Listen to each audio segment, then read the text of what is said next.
what it do, what the business is. It is another week in the books with the OndeckTV podcast. I am Spike Lou. Man, holla at your boy, Animal Brown, Animal_Brown, if you're looking for me on social media.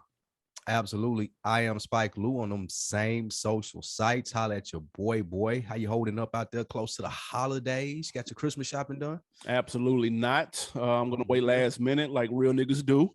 And those day of people. I'm gonna go Christmas Eve, go shopping in Lenox. Fuck it. And Christmas Eve on a Friday too. That's gonna be nuts. It's gonna be shaking. That's a payday for niggas in there. Man, you gotta wear your bulletproof vest now, Lenox too. It's gonna be shaking. But yeah, we getting close to the holidays, man. Man, real quick shout out. Two real quick shout outs. Shout outs to the newest podcast, Cashmere and Cognac. Our guy M Extra. Our guy S. Wash. Listen, man, y'all make sure to check out that first episode. It is up now on all platforms that you listen to podcast, and it's on YouTube right now. I recommend watching on YouTube. That enhances the listening experience, in my opinion. But if you prefer to listen to the audio, man, just make sure you check it out. Cashmere and Cognac live right now. Go listen to it after this. Yes, absolutely. Tap into our guys, man. Definitely hard to look at M Extra on YouTube. That's true. That's tough. But for those who have been asking about it, man, we own the good things and check out the show. It's really dope perspective for the M Extra fans out there. And all fans, actually. Check it out, man. Proud to have them on the network. And then real quick, second shout out. I came back from the Ville over the weekend. Triple salute to my guy, Caesar. He jumped the broom, had a great time, drunk a lot of, man, what was that we was on? Jesus Christ. I drank a lot of some. That show you how much I drink. I don't even remember what the fuck we was on. But I had a really good time, a lot of jokes. Good to see everybody. Good to see a lot of people I hadn't seen in a long time. I ain't gonna name names because I'll forget people. But it's just good to see people in good health, doing well, and evolving, man. So it was cool to see. Congrats. Congratulations to C's, man. I am hot I didn't get to make that, but congratulations to him and his wife. Long, fruitful marriage. I hope that is. Absolutely, man. Let's get to the business, though. We have an action-packed episode. Lil Duval says Kodak is on the same level as your favorite rapper, Kendrick Lamar. We're going to talk about that. P has a little bit of a falling out with Tennessee State University. God damn, that's the home team versus the home team. Some bullshit right here. And we do our annual Ondeck Awards 2021 style. I can't wait to get to this. But what I can't wait to get to any faster is actually that Verzuz that went down last week, 3-6 Mafia, Bone Thugs and Harmony in LA. We all saw it. Rate your experience on a scale of 1 to 10. How was this Verzuz? Where was I wrong? I picked Bone, unfortunately, and they went out there and got embarrassed. As a viewer, the viewing experience was at least a 7. Way above average. Glad I checked into this. 3-6 ultimate professionals. I don't know what I was thinking and expecting a Memphis act to be on Verzuz without somebody getting swung on. I don't even know how I missed that. And that was an easy prediction that should have been made on the OndeckTV podcast with our experience being from Tennessee. Just completely dropped the ball on that prediction there. But man, it was a good Verzuz, man. 3-6 came, they showed their ass, they show why they are legends in the South. They show why lineage is important in the different cities. Like, no disrespect to Bone. They did a nice put on for Cleveland. But when you're talking about music and people knowing how to put on a show, DJ Paul, the whole 3-6, everybody that came up there, long line of history in Memphis, and it showed by the professionalism that 3-6 had. They were just outclassing Bone. Yeah. To put it at the very least, even with them swinging first in the punch, they still outclassed Bone. But it was a great Verzuz, man. I love the Swiss didn't run from the slight altercation. I love the comments and what I seen. Like, this is hip hop. Yeah. Not promoting fighting, not promoting violence. But guess what?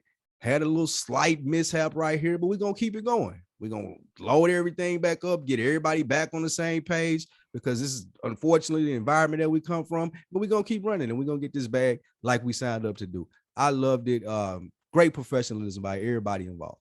Yeah, and at the end of the day, even with the slight mishap, niggas dapped it. They still made it to the end. Niggas dapped it up and kept it moving. It was a successful night. Had hella people watching on all the streaming platforms, which is what they want. Had a lot of people talking about it. Man, first off, 1 to 10, this was a 10. Bro, this shit was so entertaining. I'm a fan of both acts. You know what I mean? I love 3-6. I love 3-6. I love the first nigga. I think you were the first person I met that actually listened to 3-6.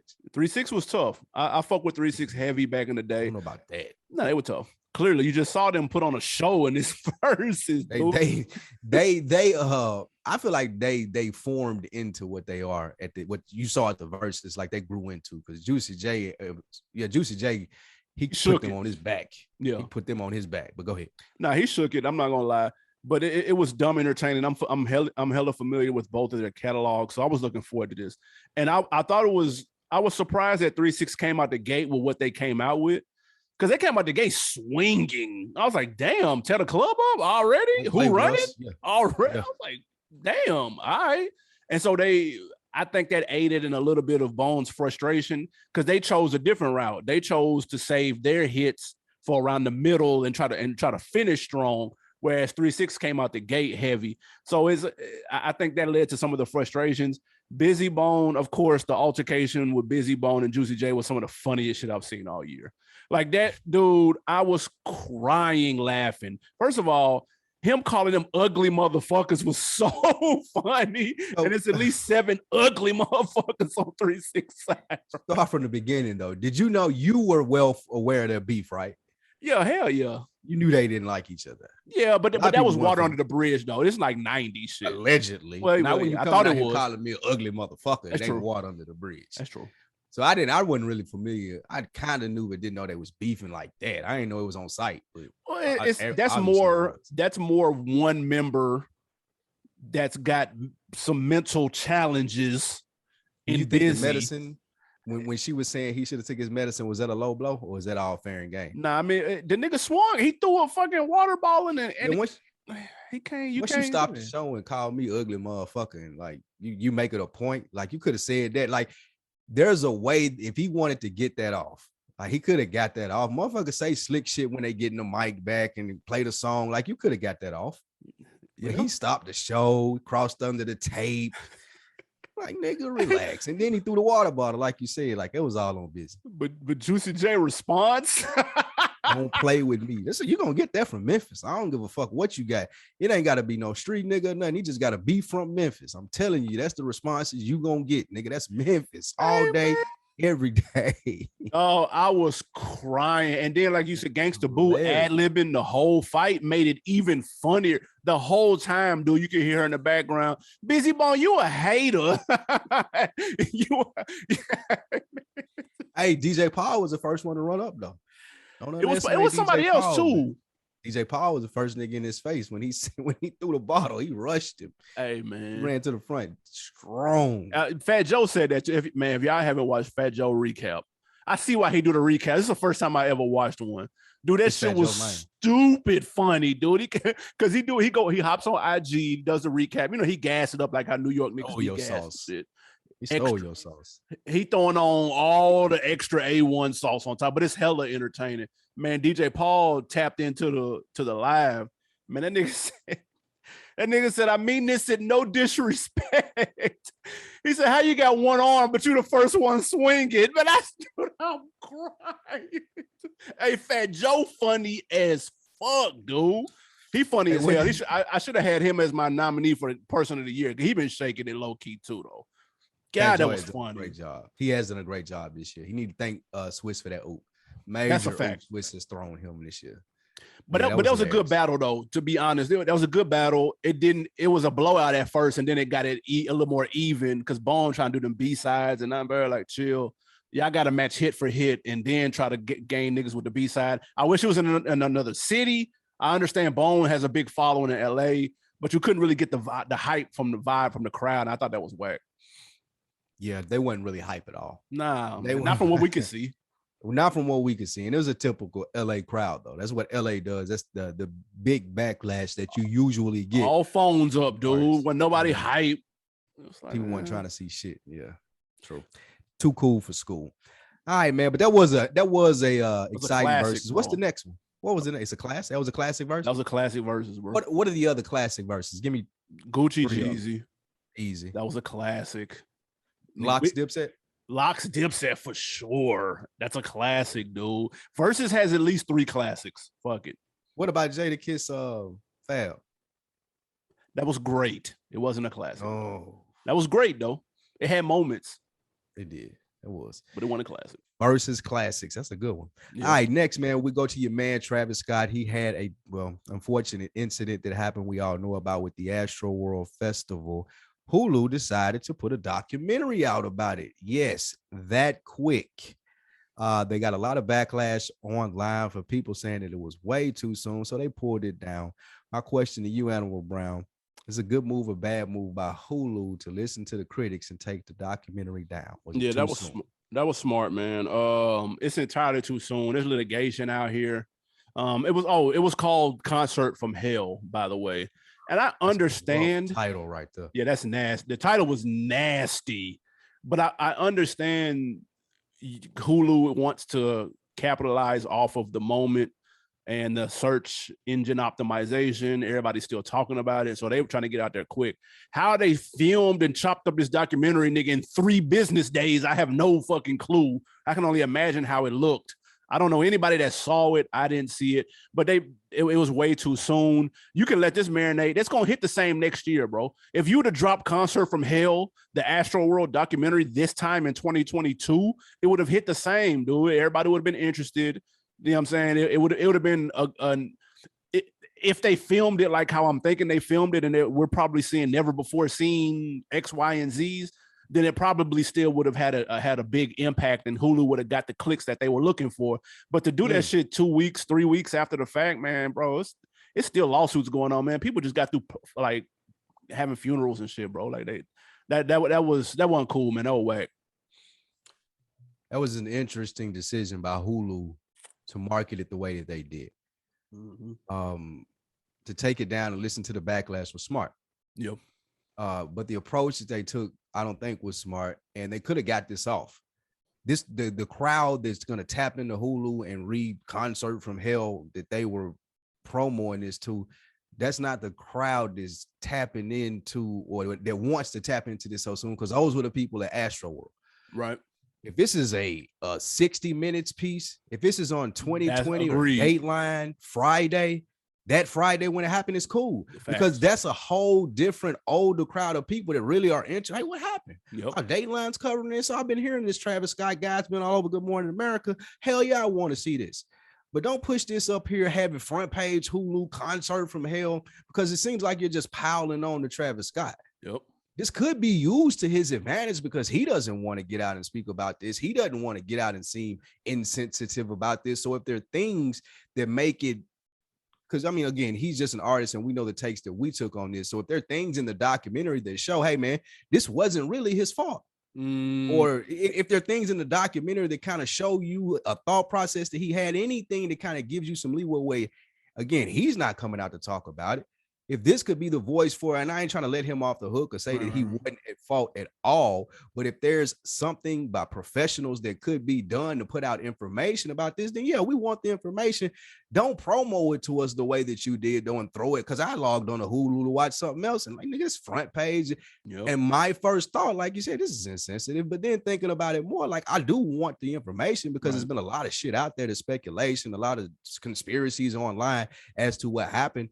So to have a reputable news source do it and put it out, that's perfect. But don't make it like a documentary like Fyre Fest. Don't do me like that, though. They just, like you said, people's lives were lost. Like it's still litigation going on. Give it to me in a professional manner, like you would do, or show the respect you would do a 60 minutes piece or a 2020 piece. Yeah, I agree. And you mentioned Fyre Fest. Well, that's immediately what I thought of. That went down in 2017. We got a documentary about 2, 3, 4 years later about it. And obviously that's a different circumstances. People got hit up for their money, but nobody got killed out there. So, you know what I mean? It was a different type of tragedy. It was just a failed experiment. You know what I mean? That's something completely different. And they still let that breathe. You know what I'm saying? They had 3-4 years, dude, before they documented that. They came out and did that, right? How do you even have time to do a proper documentation though? Like done it properly, speak to people that were there. You know what I'm saying? Like get background on what really happened. Talk to security. Let the investigations all sort themselves out. They haven't done any of that, dude. They haven't, and it's true. But just like with that, like take for instance the white girl that disappeared. That was on the trip in the van. Like they had a special the next night or whenever Dateline came on. If that happened Wednesday, they had the special running on Friday, hour and 20 minutes. Just off, and it's a lot of speculation, but a lot of it is just like, here are the facts that we have already. And that's the point that I'm making about them doing this. Like that's that 2020 ABC was behind this. It was a reputable news program. For sure. So they could have just presented it better. I don't know who they hired to market it, but I do want the information. And I'm sure they probably had some good information, did a lot of fact checking because, hey, again, it's ABC. A lot is on the line for them to put out good content, but don't try to push it like Fire Festival and make it where, it's this must-see thing. Like, nah, for the people that need the information, it's there. Just presented it totally wrong. I agree. And real low key, every time, if I catch Dateline from the beginning, that should be fire as a motherfucker. Ill, nigga. Every Monday, I watch TV sometimes while I'm working just in the background. I got Peacock. Every Monday I check to see what the Dateline story was. Just if it catch me for like 20 minutes. But like you said, most of the time, boom, I'm locked in. Like, nigga, that motherfucker, if you catch Dateline from the beginning, nigga, that motherfucker, they hit, nigga. They've been hitting for the last 30 years, dude. Facts. Oh shit. Hey man, we got a hot take coming from comedian Lil Duval. He took to Twitter and he put out the following tweet. He said, Kodak really up there with Kendrick lyrically, but y'all don't want to hear it though. Simple question. Was that hot take legitimate or just another freezing cold take on Twitter? Man, I won't go as far as freezing cold because Lil Duval is from Florida. Kodak Black is from Florida. And the comparison that I would immediately make is when people talk about Tupac and say, well, he wasn't lyrical. And then some people say, oh man, he the most lyrical ever. It's just how you perceive. Like it's all like his music. Like you can't say that he don't digest the lyrics the way that one person would and think that he's as deep as Kendrick Lamar. But bar for bar, nah. Like I tried to listen to a couple Kodak Black projects before we did this and try to make it make sense, and it didn't. And it just, there's no way that you could take what Kendrick Lamar does, mainly because he takes so much time doing it. Kodak Black put out music at a way more frequent pace than Kendrick Lamar does.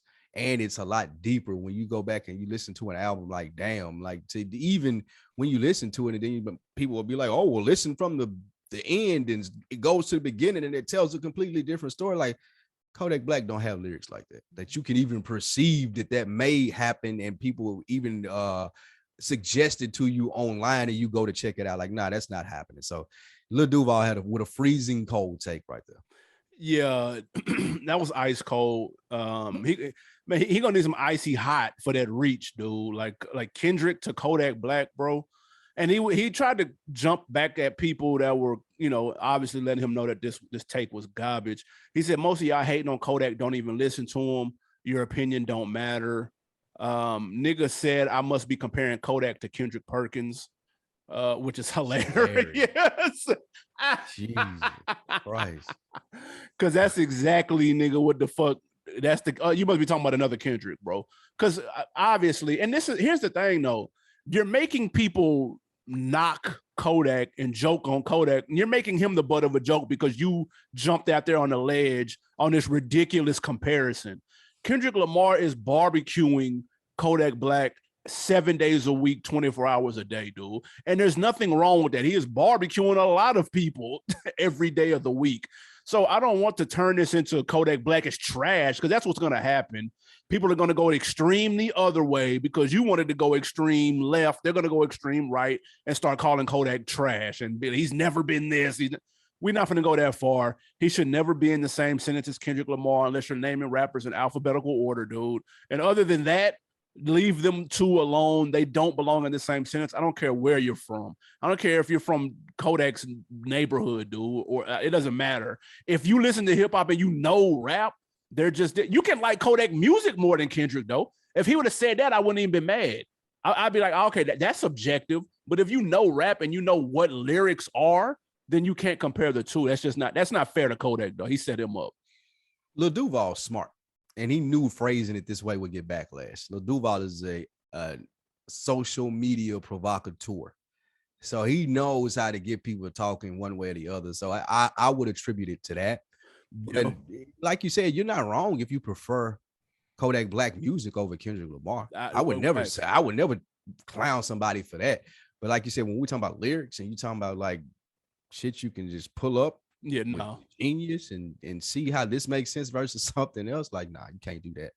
Can't do that at all. Someone asked him what song gives you these vibes, and he responded with "Everybody Gonna Die Before I Go." So if you need a reference point, there's apparently a song. I haven't heard this song, but there's a song called "Everybody Gonna Die Before I Go." And I get it. Kodak a deep dude too, though. Like, I get it. He probably was listening to a song, Lil Duval Smoke. He probably was high as hell. High as fuck. He probably like, oh man, this remind me of such and such. And that's probably the song, the only song that he's talking about too. He could, hey, if a nigga would have asked him to name two, he wouldn't have been able to do it. You know, backstory about OndeckTV. You remember the story when we came down here to meet? Have we told this on here before? Who? Oh, we first started. Oh, shit. Yo, that's a funny ass story, dude. We first started all trying to get into media and stuff. We had our little handy cam, and we had just brought some people on to help us with what was it? Was on deck then, right? Yeah, for sure. It was definitely on deck, and we secured a meeting with Clay. And she reached out to Clay, like the chick that we had gotten to help us reached out to Clay via email. So we drove down. Clay is T.I.'s road manager. He works with Grand Hustle. Yeah, Rubicon ATL. That's his Instagram, and he's Lil Duval's manager as well. And he's T.I.'s road managers, mean when T.I. go out, he handle everything logistically. Mm-hmm. So we get down here and we meet him. We trying to figure out if we should wear like a suit and tie and well, not a suit and tie, but at least be presentable. But we decided with hoodies and hats and shit. And that's when we met Jody Breeze. Got to do the interview with Jody Breeze and Big Country when we came down here. Mm-hmm. But we went in the interview with Clay and shit, we were shooting for the stars. We tried to do the T.I. documentary. And Dro, we were trying to do Dro too. Dro, we ain't have no equipment, we ain't have anything. We just like, well, this is what we doing. This is what we trying to do. And he was like, that's cool. Looked at us, he was like, shit, y'all can do something on Lil Duval. And he was like, who? And we was like, who? Unfortunately for us, look at Lil Duval now had the biggest single in hip hop like about 2 years ago. And that was definitely fumbled that. To give people context, that was like 08, 09, by the way. It was like 08, 09. When Dro and T.I. were cooking, and we were like, yo, we wanted to do a reality show with Dro. And he was like, you know, that Dro calendar was looking crazy. He was like, I don't know about that, man, but I got a comedian that y'all can work with, man. His name is Lil Duval. And we was like, nigga, who the fuck is that? And so shout out to Lil Duval, man. But these rap takes are terrible. He ain't do a good job selling the Lil Duval to us either, though. Because that shit would have been funnier. Right. He was just giving us a shot. Lil Duval would have roasted our ass, nigga, with that little handy cam down here, nigga. We ended up doing something with Young LA. So it wasn't all of that shit. We ended up doing a Young LA thing. So that was pretty cool. A little backstory for On Deck for you guys. Absolutely. Before we get out of here, man, last you spoke of it in the intro, wanted to speak on this since we from the town. Master P, much celebrated with his son and his recruit, went to the HBCU. His son, Hersey. Yep. It's Hersey. Went to an HBCU, hometown for us, TSU. Shout out to Penny, Coach Collins over there. But he went over there, Master P didn't get what he expected when he signed up to go to an HBCU. And in a recent interview, critiqued the experience. After critiquing the experience, removed his son from the institution, signed up on the transfer portal. My question to you, Animal Brown, is this good parenting or just a bad move, bad look by Master P? Shout out my guy, Master P. I'm mad I didn't get to make it to a game to holler at him because he would go to TSU games, take pictures, holler at people. They said he was real cool. How I didn't get a chance to link up with him. Closing right there. Yeah, it was over with. Well, 4-5 games done so. Man, look, I know it's a tricky situation. I'm a huge Master P fan, but I attended TSU. You know, I'm from Nashville, obviously. Look, dude, I think he did what's best for his son. and not necessarily what's best for HBCUs. And so what he said in the TMZ interview that has people feeling the type of way was he went on to say that his son is allegedly injured, which is why he's not playing, allegedly, and that it's tough for HBCUs to get funding to have top-notch medical facilities and athletic facilities, blah, blah, blah, blah, blah. So he somewhat put the blame on his son not playing because of being at an HBCU that ain't got no money. That's basically what he was saying. I think he's looking out for his son. He's a businessman. He's looking at his son as probably an investment. He's already secured him a $2 million deal. I can't call him a bad parenting for doing that. And we may be looking at one of his children that just isn't that good. Maybe he's not that great of a basketball player. Maybe he is maxed out. That's perfectly fine. Romeo tried the same thing, dude. He couldn't really hoop. Not like that. He ended up transitioning into acting and going on and being a productive citizen in America, dude. And I have no doubt that he can have Hersey do the same thing. By all accounts, the kid has a good head on his shoulder. He ain't out here doing no goofy shit. So I think P and his son will be fine. It just sucks that it's the hometown. That's all. Definitely sucks that it's the hometown again. Shout out to Coach Collins, man. Facts. Grew up with us in the city. I shot ball with Penny before, man. Prominence, huh? We done shot ball with Penny before. Yeah, he's taking TSU to prominence, man. So we really it hits home for us. For me, the parenting, I'm not calling that so fair. I don't have kids. I don't know. Me neither. I'm gonna be flat out with you. I don't know about the parenting, but what I saw that I didn't like from Master P, was the airing the dirty laundry on TV with TMZ. Like, you can be protecting your kids and you can also protect the interest of people that fuck with you as well. Like, it ain't got to be either or. And the reason that I say it ain't got to be either or is because you're Master P, bro. Like, this ain't life or death. And I know that's easy for me to say sitting on the other end, but like, your son ain't got to make it to the NBA. Right. He ain't got to play D1 ball like you, Master P. That's what you put in that work for. So my problem is when you go to TMZ, and it's like your mama used to say, like, you don't go in front of quote unquote white folks talking about what happened in this house.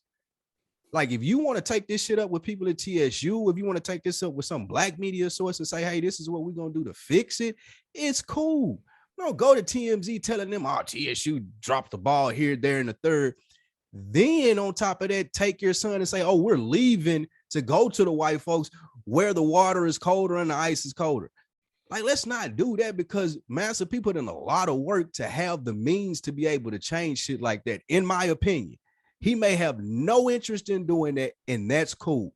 I ain't gonna hold him one way or the other for that. But what I will hold him responsible for is the platform that he has, getting on there, shitting on HBCUs that already have it hard to secure funding, that already have it hard getting athletes and people to come there because they don't have the funding to promote the way the PWIs do. So let's not you, Master P, be the person to continue to add fuel to the flames to make it go the other way. I didn't like that at all. So with that being said, if you want to take your son and you want to leave, that's cool. Just don't go to TMZ and tell everybody, hey man, this experience sucked, because you're better than that. And if you want to, you can make it better. The call to TMZ was some slaw.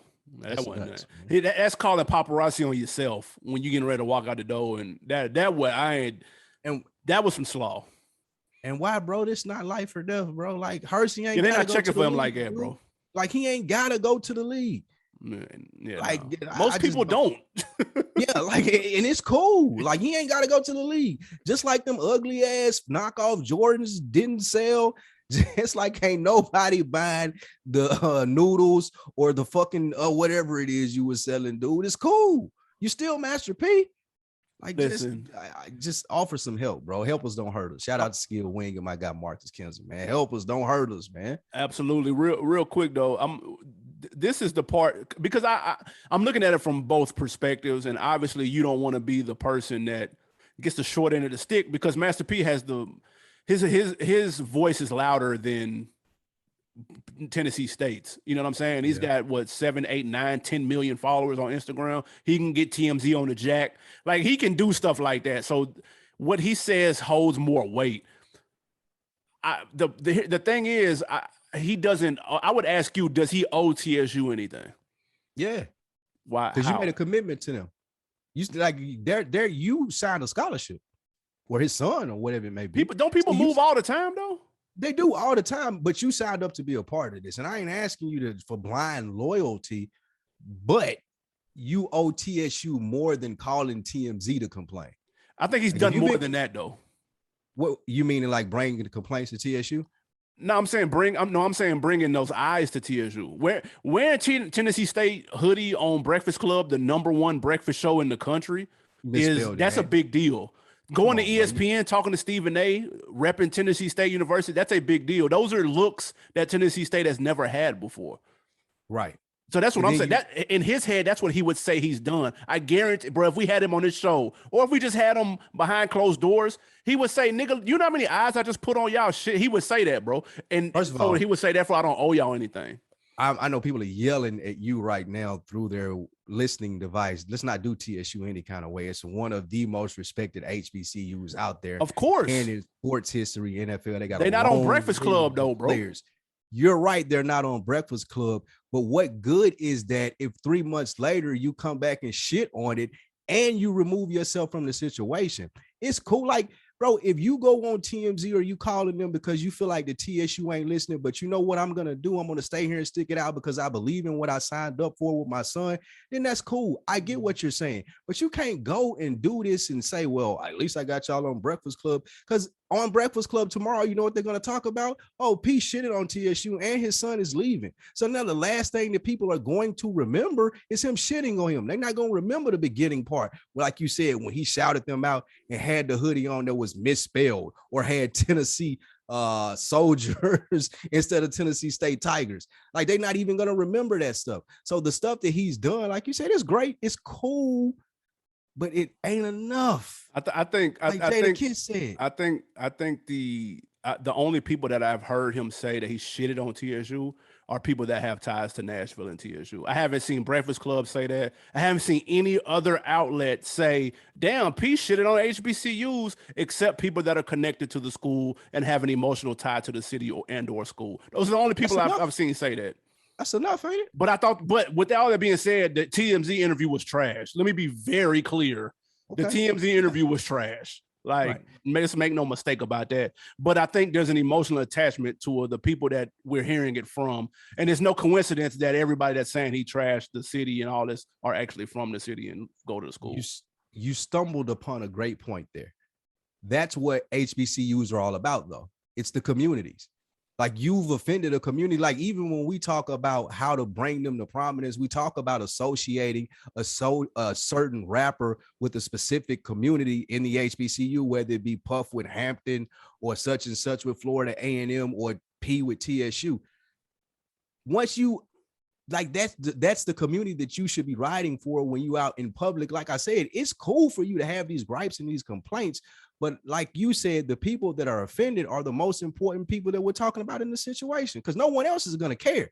Like you said, 3-4 months from now, the Breakfast Club not going to care, but those people from TSU that expected Master P to be there, that expected the benefits of his son signing on and all the shit that he was talking on Breakfast Club 3-4 months from now, they still going to be feeling the effects from that. I think there was still some benefits. I think they got the look that they were looking for, because let's be honest, if I'm the coach of Tennessee State University and Master P calls me and is interested in having his son in my school, I'm going to think at least some part of my head that this is going to be a good look for my program. Like, you have to be thinking that. Like, I don't give a fuck when anybody wants to act like, oh man, no, nigga, you're looking at it as an opportunity just like he is. Well, I'm scratching your back, you scratch mine, but I'm telling you that that bullshit ass TMZ interview is a little bit overblown, even though he shouldn't have done it though. That shit was whack. That's all I'm saying. I'll take that point, but let me ask you this, and you have to answer honestly. For sure. The next 2-3 star recruit though, that's deciding between TSU and somewhere else, and he's doing his Googles online, and he says, "Oh, well, Master P was shitting on them. I ain't going there." Like, that's a lasting effect. This is going to be online forever and out there. Like, I ain't necessarily saying that it is, because I know Penny's going to go on to do great things for this program. But in the immediate term, like, you're asking, what good did it do? What bad does it do?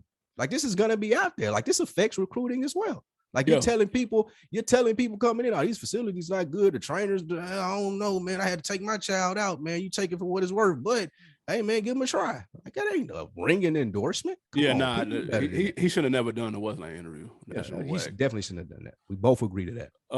Hey man, what we should do is get to these 2021 Ondeck Awards. If you are listening, if you are new listening to the show, we've got specific categories, man, that we like to go over. None of the lame shit that you see on like MTV and but none of that bullshit. We got our own categories. We got about 5, 6, 7, 8 of them. I don't know, but listen, they all dope. I'm gonna kick this first one off. This is one of my favorite ones, man. Who let you down in 2021? All right, this is the Letdown Award. We've got some nominees. We got Kendrick Lamar, your mans. We got Roddy Ricch, Pusha T, and we got Cardi B. Who let you down? All these people were scheduled to drop this year and have yet to drop as of the recording of this episode. We know Roddy Ricch is about to drop in about a week or two. But nigga, you too late though. Yes. So who let you down out of these four? I gotta go with Kendrick Lamar. As you said, he's my favorite, one of my favorite rappers. And for him to be as absent as he's been, not even murdering features or nothing, and letting Drake and Cole just like dance on his grave, it's definitely disappointing, dude. It was 100% disappointing trying to battle the Twitter streets when your favorite rapper is Kendrick Lamar and everybody else's favorite rapper got shit out. So that's Kendrick true for me. I'll say this, man. Roddy Ricch took the Kendrick Lamar approach because his last album came out 2 years ago. For some reason, he likes to drop in December toward the end of the year. I'm not sure if that's the best time to drop. It's fourth quarter. Yeah, but it's like, by the time New Year come in, bro, like, you don't forget what came out in December. That's how the box got hot, though, right? That was just a hot record. That would have popped in any month. I'm gonna be real. But it made it pop for it.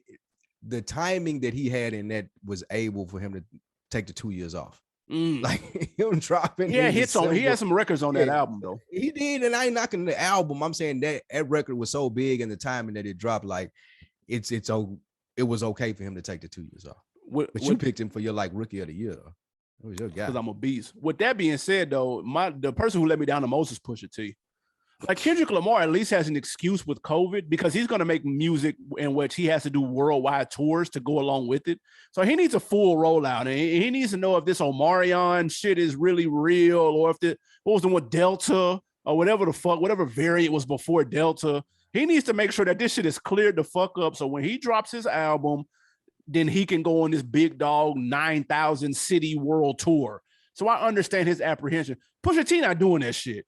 There's no reason on earth when you got Pharrell on one line on your phone and Kanye calling on the other, and they both sending you beats, nigga. You got the best production on earth. There's no reason you can't give us 14 tracks of that piff, dude. What the fuck are you waiting on? We should have had that King push in June. And then on top of that, he said his album was coming on the fucking Pop Smoke song, dude. You say, what do you say? Tyler got the album of the year for now. That's until King put. But where's that, bro? Christmas is in 2 days, fam. Where's your album at, dude? The ball finna drop in Times Square any day now, bro. Where is your fucking album? Pusha T, you let me down the most. Easy. You are just waiting on their Pusha T albums because you're a Drake fan and you want it not to be good. I'm a good music fan, sir. You want him to rush it. No, I agree with you. Pusha T should have dropped. Could he have writer's block? You think that's possible? Do you think that the because without Drake, what is he gonna talk about? That and being jabbed about rapping about dope for so long at this late in his career, do you think maybe he's trying to switch it up and can't find that? That's a real thing. That's a real thing. Like, yeah, because he's kept that same subject matter for a long time. He's married now, and like the older you get, it's like, bro, you gotta sound like you trying to relive your youth and shit. Like, come on now. He might be trying to. We always say this, and it's cliche on this show because it's kind of the our brand of music, but his 444. He may be struggling to find it. And that's why we ain't heard from him. That's a good point. Yep. All right, next category, we have the One More Chance, low key like a midget locksmith. Damn, low key like a midget locksmith. Got it right that time. Jesus. The project that you think that people should have heard, they need to revisit, double back on, they might have missed it. And the nominees in the category are Jim Jones, Fraud Department. Larry June, The Orange Print. Fat Joe, What Would Big Do? And 42 Doug, Freedom Boys. Freedom Boys. I got to go with the album that lasted on streaming sites for about 72 hours before it was taken off, which is probably one of the biggest reasons why a lot of people didn't get a chance to hear it. Fat Joe, What Would Big Do? Was a vibe. It was a whole vibe. He went with a theme, the entire project of sampling older records, which is a cheat code. I get that. But at least he did it in a theme form. Like it was clear that was his purpose in making this type of project. And it had Heat Rock on there. He sampled that Michael Jackson sample. That's one of the dopest songs this year. And then they took that shit off with the quickness on streaming sites, even though I think it is available still on that Piff and my mixtapes, if you still remember that those apps exist. I'm going to go Fat Joe, What Would Big Do? Because that was a really good project. And like you said, people that get up there in age, you always wonder, like, what are they going to do next? What is Nas's project going to sound like next? If Jay come out, what is he going to be talking about? Is Pusha T still going to be talking about bricks and shit? Like, and I don't know if it's going to hit the same. You wanted to know what is Fat Joe going to do to still remain relevant but not lose himself. He was able to do that with that What Would Big Do? Hey, man, good for Fat Joe, but that's the wrong pick. Shit. If you wasn't on that Larry June Orange Print, that's a nice project. You missed out. And some people may have a hard time adjusting to Larry's style. Give it time. Like let it soak in. I promise you, it's an album, it's a project that you're gonna want to take a listen to for this year. So if you didn't check that Larry June out, do Larry June get enough pub? No, he doesn't. He doesn't get enough pub. So he's underrated. Absolutely. Gotcha. It took me a minute to warm up to him because he reminds me of Dom. I mean, he reminds everybody of Dom. But Dom, I'm not a fan of Dom Kennedy. And so when shout out to my guy Jay, he the first person to put me on Larry June. I was like, yeah, he too much like Dom. Skip. But then I doubled back and listened. I was like, okay, now I'm kind of fucking with this. I like what he's saying. He's saying real nigga shit on here. And so, yeah, I'm fucking with that Larry June. That Orange Print, that's a nice project too. So I can't be mad at that. It just ain't that Fat Joe. Nothing is that Fat Joe. Let's go crack. Way too much Fat Joe love on this episode, but go ahead. Next up, man, we've got the 09 Lil Wayne Award. That is the award for the best feature artist. Because in 09, if you remember, Lil Wayne spazzed. And what he doing 99 million features that year and killed all of them. So this year we have 4 nominees. I'm gonna go Lil Baby, Future, Lil Wayne himself, and Lil Durk. Who do you have as the 09 Lil Wayne Award? Shout out Durko, man. Bodied it this year. I think that he did a lot for his profile this year as far as going from one list to the next list, going from one tier to the upper tier. Like everything he was on was a hot song. He was killing the verses. I didn't even think Durk was a lyrical dude, but he's been giving you what you've been looking for on all the hot songs this year. So I got to go with Durk. Yeah, I ain't gonna lie, man. Durk moving to Atlanta, putting some color in his dreads. That was the best thing he ever did, dude. Like it's been that formula has been working for him. He's found his lane down here. I'm gonna give it to him too, even though I slick want to go Future off the strength of that I'm too sexy for it. Killed that, and that 42 Doug too. That tells Steve Harvey I don't want it. Like that verse right there, he killed that too. So Future was on niggas' heels. I will say that, but I gotta go Durk. He was simply everywhere, bro. Every project was standard, had to come standard with that Durk feature and with that Baby feature. Like that was the rap nigga kid. That was a hard category because Baby was on his ass this year, Pause. And Wayne, Wayne dusted some niggas off this year. Nigga. That's a fact. Like, Jesus Christ. Real low key. Everybody, that was a hard category right there. All right, next we got the coach/executive. We like to call it the P. Suge Dame Award because those were the Diddy. I forgot Diddy. Yeah. Those were the executives that raised us and we saw growing up in hip hop. And this year's nominees are Swiss Beats, Coach K and P, Yo Gotti, and Snoop Dogg. You got AB. This is a good list right here. I could give this to any one of them, to be honest. Man, but I'm gonna go Coach K and P, dude. Really? Man, bro, they have continued to be relevant. And I like that they expanded to the sports. They take QC to the next level, dude. Like they turn it into like a little mini Rock Nation. Well, not even mini. They turned into like a rock nation. I love what they got going on. Of course, the Migos dropped their long-awaited Culture 3. They had hits sprinkled out throughout the year. City Girls came back in here, even started to do a little bit of solo stuff here and there. So I feel like their fingerprint was felt. There was rumors of them buying 300 Entertainment. Who knows if that's going to happen? But they remain relevant, and they stepped outside the box and tried different shit, man, with the QC Sports. They're doing big things, big things. Even with the QC Media, they had the documentary on the jewelry that's on YouTube. That was a fire documentary. It was very well done. So I'll give it to Coach KMP, even though, man, everybody on this list got something to say this year, though. Big facts. And I always want to give props out to Coach KMP. I love what they do. And they got the hardest artists in the game, baby, too. You forgot Migos. That. Migos. Your long soliloquy there. You forgot about having the hottest artists in the game, which is amazing. Yo Gotti. I got to go with Yo Gotti here. And I say that off the strength of listening to Yo Gotti first album and the generation that he came up with Jeezy and Gucci and T.I.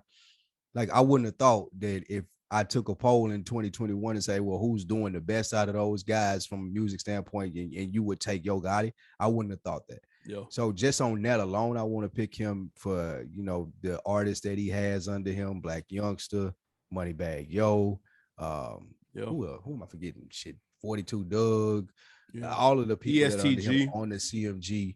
ESTG. Yo Gotti has shown with the soccer ownership that we talked about earlier. Like, Yo Gotti has shown himself to grow into what you want to do as a rapper when you start this.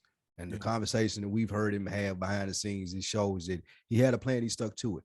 And I commend him for it, and shout out to Yo Gotti for it.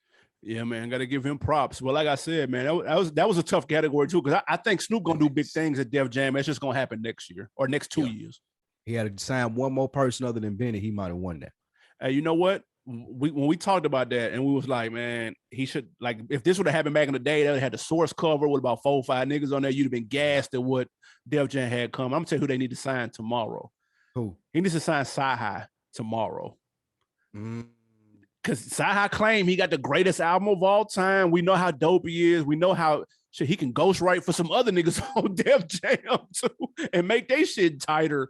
Nigga, I think that'll be a nice free agent pickup. He's not a big splash, but I just think it'll be people who, if you know, and you'll be excited if you saw him standing next to Snoop talking about Def Jam. I'm here. The greatest album of all time is coming next month. Like that'll get motherfuckers excited, dude. That is a great point. So play that out before we get back to the category, right? Let's say Snoop make the call from Def Jam. For sure. He like, Si, I want you to come sign on the dotted line. We're going to put that album that you're talking about out on Def Jam. It's going to put you on the next level. How much you think Si asking for to bring that album to Def Jam? Let's say that in 3 more albums. That's tricky because I don't know Si-Hi, man, but he comes off as a very confident fella. Yes, that's why I was getting to why I asked the question. He would jackball that deal, and you know it. Because I feel like he would ask Snoop for a number that he know he's not gonna get. Well, I need 10 million for this or 5 million. He's like, bro, come on. Click up. We're trying to build something over here, bro. You can stay right over there in East Atlanta, my nigga. You ain't even like, come on, bro. But then on sides, he's like, I ain't finna sell you this shit that I feel like is the best album. That's true. Do myself down and that shit go crazy diamond or whatever I think is gonna go. And I done shortchanged myself for $10 million. So you gotta know your worth. You gotta know your worth. But they're gonna need some of that budget to put some features on there to sauce it up, bro, to get some eyes on it. That's just how the game go. I'd love to be a fly on the wall with that hypothetical conversation 100%. I would too. Where is Sci-Hi, man? He gotta get back out here. That nigga milk carton. We got to do a milk carton episode. He's a feature. That's a fact. Right. Is this me or you? It's you. It's on you. All right, here's another category, man. It's the hot seat category, guys. Who can't get right? Whose career is on the verge of being a wrap? All right, we've got 4 in the category. YK Osiris, who continues to owe niggas money for some strange reason. He doesn't have time to make music because he's too busy paying debts back. Pooh Shiesty, Tiger, or the baby? Who you got? The YK Osiris thing, I think, is after listening to more, mainly the Joe Budden podcast in our group chat. This may be album promo. Because I wouldn't be talking about him or know him if he didn't pop up with all of these people. And I know we were asking about it last week, and then I heard the Joe Budden podcast, and they were asking the same thing. And I was like, okay, this is album promo. Like, niggas, like, he ain't just popping up around Drake and like just in these different places and owing people money. Like, no one even knows you, dude. Relax. Yeah, it gotta be something. Yeah, this is out. This is a rollout. 100%. Oh, and you know what's funny? He's on Def Jam. Yeah, this is a rollout. He on Def Jam, bro. So with that being said, I think his career is just starting. I look forward to seeing where he goes because this is a very interesting rollout. Owing niggas money and taking the Eminem belittling yourself approach is very interesting. As a rapper, I can't see how this plays out. I gotta go with the baby, man. Stop. Get the fuck out of here. Rough. It's gonna be rough for the baby to pop back, man. And the reason that I say that is he just never learns his lesson. And I'm not saying that whatever that's going to happen to him to end it has happened already. I don't know. But just looking at the Danny Lee situation, right off the other situation, right off of whatever other situation that he had going on before that, because we know that there was one. Like the rabbit foot gonna run out, bro. Like it's gonna be something this year that finally, like, it ain't going. I don't see it keeping up, bro. So the baby, I don't think he's bulletproof. You might think he's bulletproof. I don't think he's bulletproof. Man, if he ain't got by now, man, listen. Killed a nigga and got off, like David Chappelle said. So it's gotta be something. That's true. There's a difference between three of these people and one of these people on this list, in that YK Osiris, Tiger, and the baby are all free. They are all walking the streets and are able to go into a studio and make a hit record, possibly. Who knows? Or make a TikTok record or whatever the case. They can at least do that. You know who can't do that right now is Pooh Shiesty, dude, who might have one of the fastest fall offs I've ever seen in music. Someone wanted to debate me on this and said that Bobby Shmurda's was faster, but I don't know, because Pooh Shiesty album came out this year, and then he got and then that Back in Blood with Dirk went crazy, and then he got signed, and then he got locked up, and we haven't seen him since, and it's not looking good. Allegedly, he's facing 5 to 10 on the low end. So nobody wants to see that, but just based off of those facts, I have to say him, because he had so much potential. And there was a lot of people that were digging him. His sound was different. We know Gucci, and he got an ear for talent, so we know the sky was the limit for Pooh Shiesty, and it's ugly, man. That fall off, I think it's a wrap, bro. That quickly, grand opening, grand closing, bro. All these other people, Tiger had a domestic case, which is never a good look, and plus, who listens to Tiger anyway? So he might already be smoked. Is it possible for him to fall any further? Yeah, that's true. And YK Osiris is. Like he's like nigga, he has an OnlyFans page. Like, oh yeah, Tiger, that's crazy. It's over. I ain't gonna lie though. Have you ever had this little food, his little restaurant, his little ghost kitchen on Uber and shit? That Tiger Bites? Nah, it's fine. I mean, it's actually it's alright though. Like I slick fuck with it. It's like oven baked chicken nugget type, not nuggets, but boneless chicken bites and like sweet potato tater tots. It's pretty good though, and you get them in different like flavors and shit. It's pretty dope. Interesting. I'm not mad. Tiger's a smart business, man. It's a virtual kitchen. Interesting. Yeah, Tiger. It's a wrap for him. I don't even know what I was going to say. The kitchen threw me off. The kitchen threw me off. Oh, Pooh Shiesty. It ain't over for him. I don't think. Shit. I think he'll get out. I hope so, but no, it ain't looking good. Yeah, it ain't looking good right now. It's Miami, man. Bigger criminals than him done walked away. And once I think the stuff keep coming out about the case and he goes to trial, or if he even goes to trial, he'll settle out of court, like you said, 5 to 10. He'll do 2.5, maybe 3. Ooh. He'll pop back. They'll start doing the free Pooh Shiesty. He'll have another shot. We'll see, man. What's next? Next, we have the Didn't Miss a Beat, aka the Vaccine Award. Yep. All right. So who was hot before COVID and didn't slow down one bit? So this has been 2 years now. So not even hot before COVID. During COVID, we would say now post-COVID. Yep. And the candidates are your man, Aubrey Graham, aka Drake, Lil Baby, Megan Thee Stallion, and J. Cole. Ooh. This is tough. Because they're all relevant and they're all in good spaces right now. I've got to go Drake though. And the only reason I say that, shocker. Yeah, I know, man. It's crazy. Who saw that coming? Drake has been relevant all year. He dropped the 3-piece earlier in the year, or the 4-piece. I can't remember how many songs was on there. But that shit went over pretty well. He had the entertaining music videos. He had the hits, the song of the summer, or one of the songs of the summer.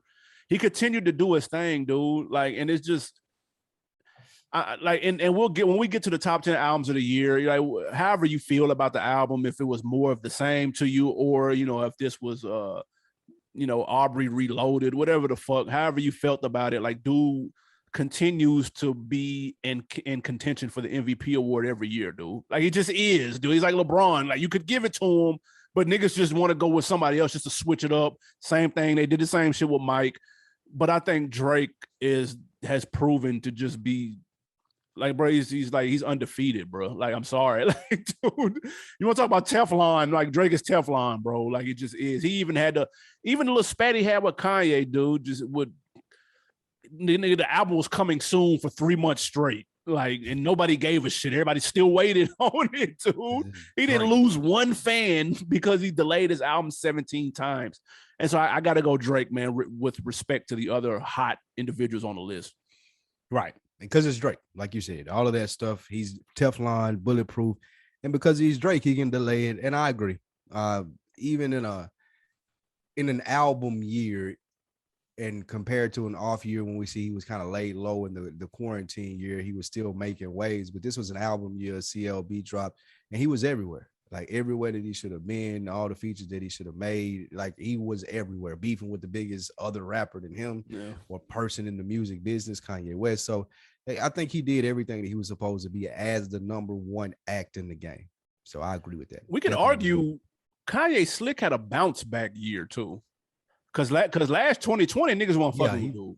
Kanye bounced back. He had a good year. It wasn't better than Drake or Baby. Baby was right on Drake ass, though. I agree. He just didn't have no full-length project. That's what. Yeah, he just didn't come out with an album and just put himself on the next level. But he's right there breathing down his neck. And J. Cole had a great year. But J. Cole is become expected now.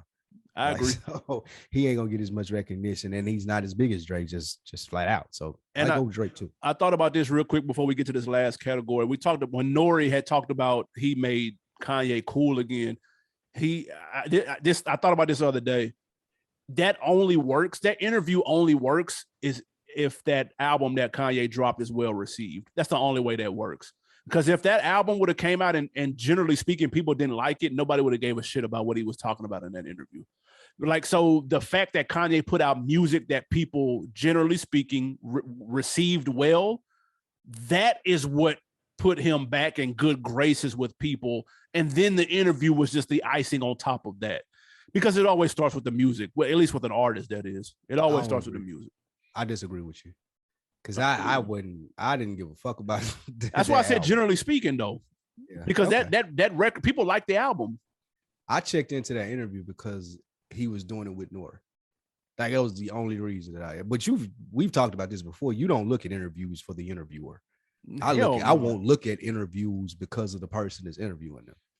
Like, it'll be somebody that I want to hear from and everything. But if it's like somebody that I don't want to hear talking to them, I'll tap out.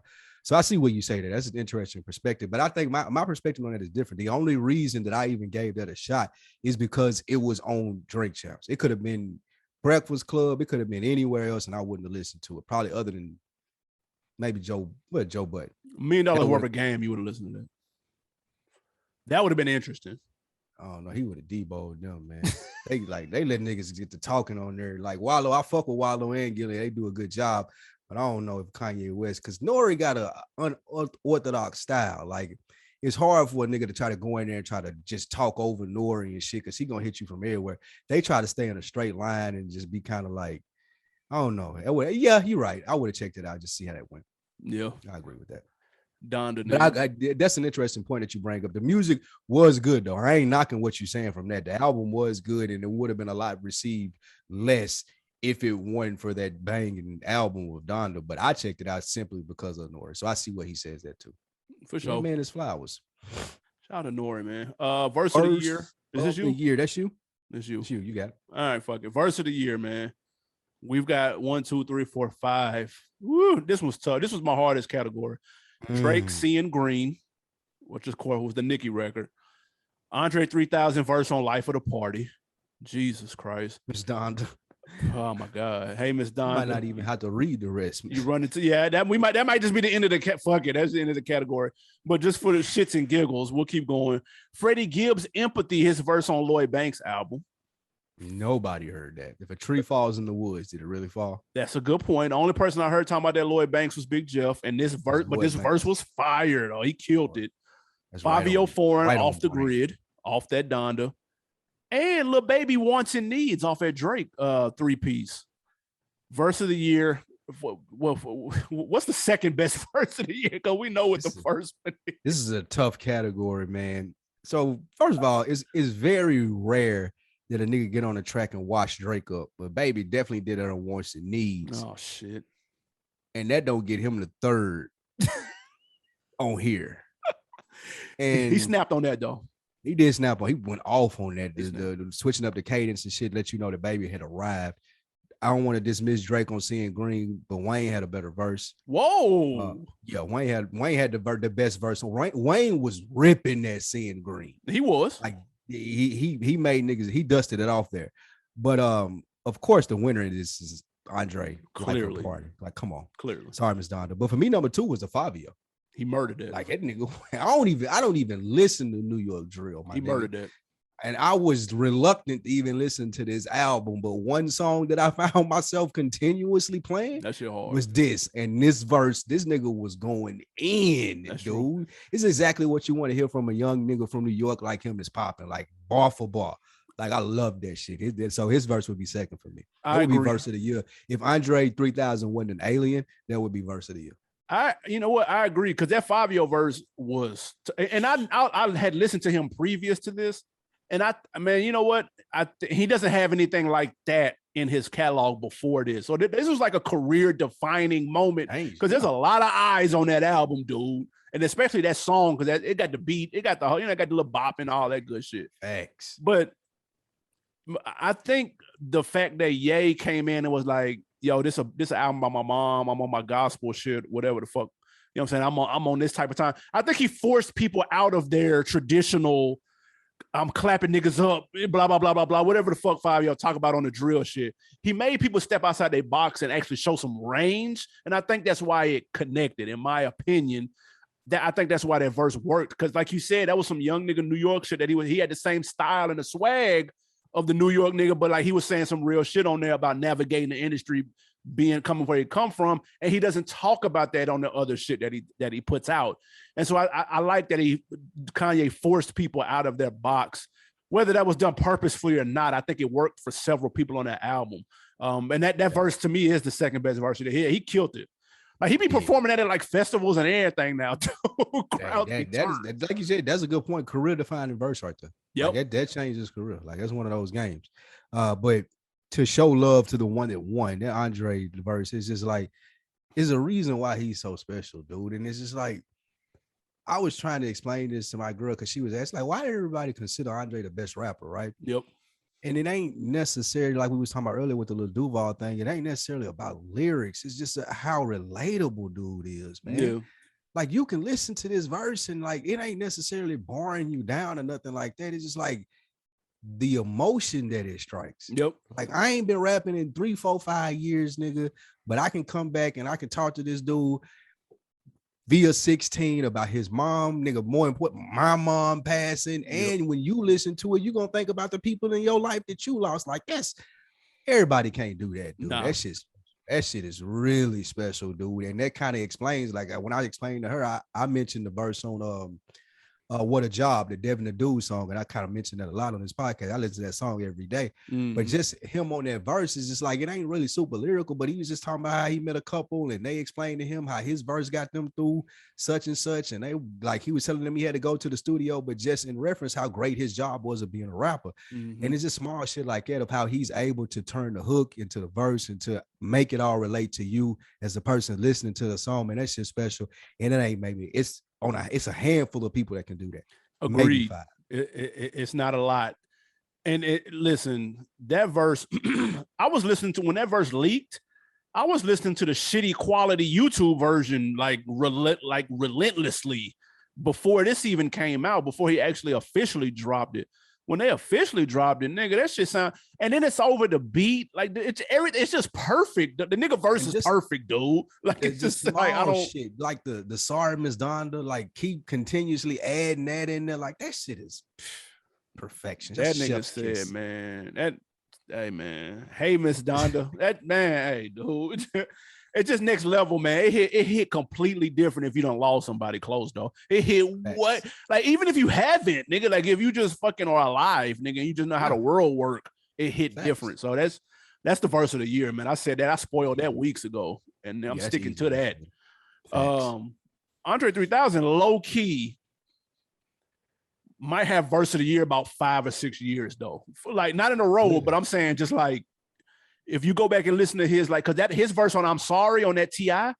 where he talk about dipping on the tour and that's why and how he fucked it up with his baby mama. Oh my god, that excuse me, Big Boy. Hey, it was another one too though. There's several. Is it the Ross verse that I'm thinking about? I'm thinking about that Ross verse that came out around the same time, maybe. Yeah. I can't even remember how that went though, but yeah, you're right. He definitely might. Guys, let us know, man. Vote on youtube.com/OndeckTV. Leave a comment. Let us know any one of these categories, man, who you got. Let's get to some quick hits before we get out of here. Excuse me, some wins and some losses before we get out of here. We have a W to Little Baby. His name's been mentioned a lot lately. His birthday just passed, and he was gifted some bread, not by the CEO, not by his old lady or anything, but by the water boys down here in Atlanta, man. They returned the favor, gave him some money instead of him breaking them off. So that was a big dog salute, man. I love to see that. That's when you tapped in right there, man. That's the difference between a nigga like Lil Baby and Meek Mill. Like riding around and what he was doing and giving niggas $20 and Lil Baby pull up. I done fucked the child so many times. They breaking me off. I love to see that, man. The water boys be aggressive too. Jesus. Super aggressive. They got to chill out. You better hope you catch that green light, nigga. You ain't got no time on you. Hey, big dog, thirst, big dog. You need to water, big dog. Big dog. And they got cash up, my nigga. I ain't know I ain't got no cash. I got cash up. Zelle. You got Zelle. All that, bro. They just hit my cash up. God damn. Shout out to them little niggas, man. For sure, man. And we have an L to the worst album cover, arguably of all time. Birdman and NBA Youngboy have a collaborative effort coming soon. And we know how people get down when they do the joint albums. They do the half face on one side and half of the other face. If you have seen this Birdman and Youngboy cover, whoever greenlit this should be shot, dude. This cover is fucking terrible, bro. It's the worst cover I've ever seen. It's bad. It's really bad cover. Their faces aren't the same shape, bro. Like it doesn't work, dude. This ain't it look like Stewie, bro, from Family Guy. This is nuts. That the cover is nuts. But man, shout out to Birdman. They're doing an album with Young Thug, NBA Youngboy, Wayne, and there's another youngster that he had an album with, wasn't it? Who am I missing here? Yeah, he stayed living off the young wave and staying relevant to the new crowd, man. I gotta commend that. Yeah. He caught one for like 4 generations straight, nigga. Like the last 40 years, he been on the hot up and coming young nigga shit. That's crazy. Gotta give it to him, man. Thanks. One more W before we get out of here. W to French Montana and 50 Cent, man, for finally ending their beef. If you remember, 50 laughed at French Montana for his Bugatti. Apparently, it was like rented or something. I don't know, man. Who knows what the fuck? It was rich nigga beef. But they squashed it, man. Thanks to BMF. They had a big hand in that. So salute to them, man. They too old and got too much money to be beefing anyway. That is a fact. That is 100% a fact. French Montana was on Drink Champs and kind of went into a little bit more detail or whatever. So, you know, I refuse to sit through that. French Montana on Drink Champs. Absolutely. That might be interesting. I might check the first 20, 30 minutes of that out. Absolutely not. 50 posted the clip of him squashing it too. So he posted it on his page. That's surprising. Very. 50 very rarely, like he very rarely squashes beef. So that's definitely surprising. Hey man, on Decker of the week, we are going to Facebook Shout out our guy, Quentin Counts, man. He left a great comment, said, it's been a while since I posted on here because I've been off Facebook, but I just wanted to come back and say y'all the goats of this podcast shit. LOL. Much appreciation over here. Appreciate you, big dog. You know, we appreciate you, long-time listener. We definitely seen you for a while. We appreciate it. Keep listening, keep rocking with us. Thank you. Absolutely, man. In short, thank you. Appreciate that, man. You got something to put me on before we get out of here?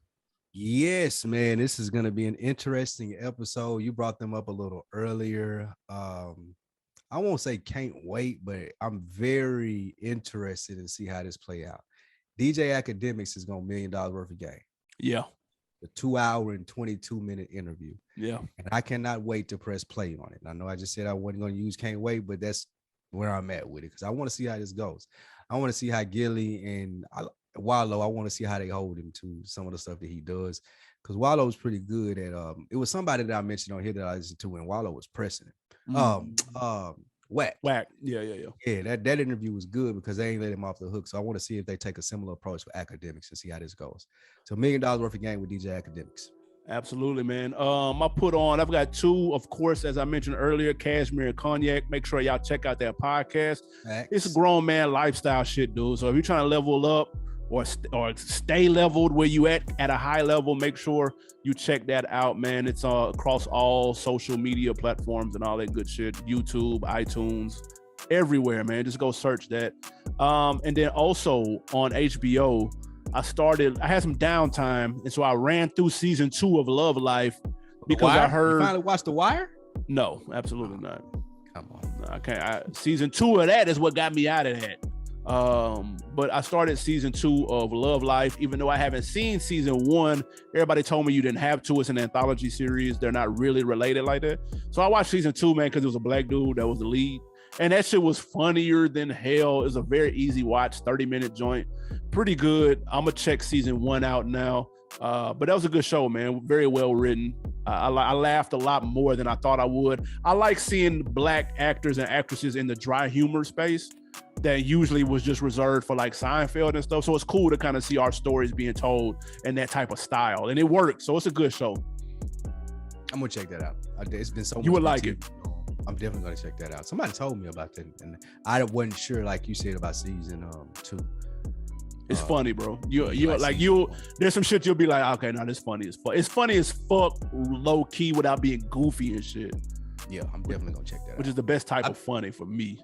I'm gonna finish Dope Sick up tonight, and then I'm definitely gonna check that out. That Dope Sick 5, you gotta watch it. I gotta get on that too. It's a lot of shit. It's a lot of shit, man. A lot of TV on, man. And Succession, of course. Season finale this week. GOAT. Please don't spoil it in the goddamn chat. I ain't gonna say anything, but man, it's easily the best show on TV. Fair enough, man. Hey guys, we appreciate you tapping in again. YouTube.com/OnDeck. Make sure you hit that like and subscribe. Leave a comment for your people too, and follow us at OndeckTV Show on Instagram. Man, anything else before we get out of here? Nah, man, we appreciate again everybody that listens to it. Thank you for tapping in. We hope you guys have a great holiday. We'll be back. We got 1 or 2 more episodes before Christmas, so we just want to make sure that you guys are being safe and appreciate you. Yes, sir. We out.